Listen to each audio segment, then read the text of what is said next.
Welcome to MooMooMath and Science. In this video, let's go over how to simplify square root 1600. Let's first find all the prime numbers that multiply together for 1600, and I'm going to use the factor tree. I'm going to start with 2 because it ends in an even number, and 2 times 800.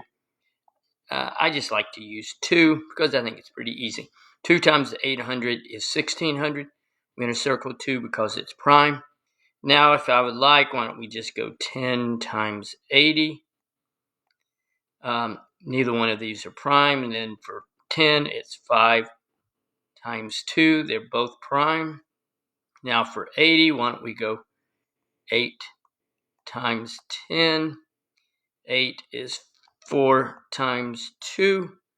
2 is prime. And then 4 is 2 times 2. They're both prime. And then the 10 is 5. 2. So we have, oops, that's a 2, not a 5. So we have lots of prime numbers.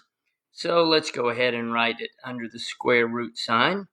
And it looks like let's count the number of 2's. We have 1, 2, 3, 4, 5, 6 2's. So there's 1, 2, 3, 4, 5, 6.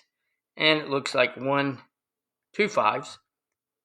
Okay, so now since it's a square root, we can pull out pairs. So here's a pair of 2's, and another pair of 2's, and another pair of 2's, and now we have a pair of 5's.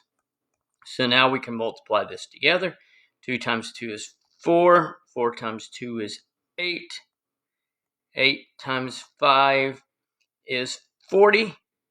So square root 1600 simplified is 4D. I hope that was helpful.